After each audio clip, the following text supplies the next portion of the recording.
बिस्मिल्लाहिर्रहमानिर्रहीम। अस्सलाम वालेकुम। आज हम अपना यूनिट जो स्टार्ट करने लगे हैं वो है इलेक्ट्रिसिटी।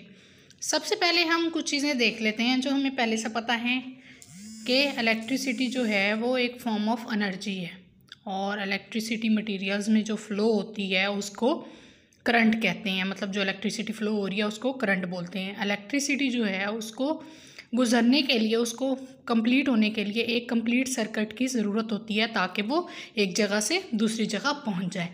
इसी तरह इलेक्ट्रिसिटी जो है वो ओपन सर्किट में या इनकम्प्लीट सर्किट में कभी भी फ़्लो नहीं करती। स्विचेस वगैरह जो होते हैं वो करंट के फ़्लो को, स्विच वगैरह हैं मतलब जो बटन वगैरह हैं वो करंट के फ़्लो को कंट्रोल करते हैं। ये दो टाइप के सर्किट्स होते हैं, उसमें सीरीज़ सर्किट है और पैरेलल सर्किट है। नेक्स्ट जो है वो मटेरियल कंडक्टर भी हो सकते हैं, मतलब जिनमें से करंट गुजर सकता है उस टाइप के भी मटेरियल होते हैं, और इंसुलेटर भी होते हैं, मतलब ऐसे मटेरियल जिनमें से करंट नहीं गुजर सकता। ये सारी चीज़ें हमें पहले से पता थी। तो नेक्स्ट हम देखते हैं कि हम इस चैप्टर में क्या क्या पढ़ेंगे।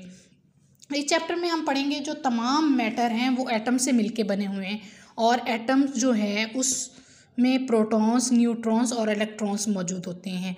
और जो इलेक्ट्रॉन्स की मूवमेंट है, इलेक्ट्रॉन्स की जो हरकत है वो इलेक्ट्रिसिटी का बायस बनती है। और दो फॉर्म की जो इलेक्ट्रिसिटी है वो मौजूद होती है, उसमें करंट है और स्टैटिक है। फ्यूज़ जो हैं, फ्यूज़ वगैरह जो हैं वो सेफ्टी के लिए इस्तेमाल होते हैं ताकि करंट जो फ़्लो हो रहा है उसको कंट्रोल किया जा सके, उसको प्रिवेंट किया जा सके।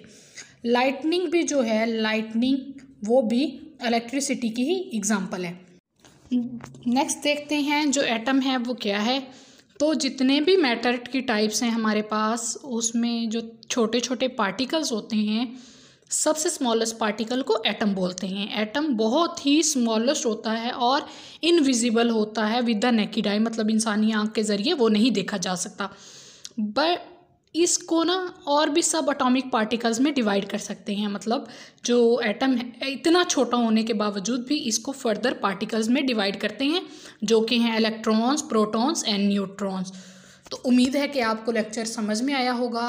अल्लाह हाफिज़।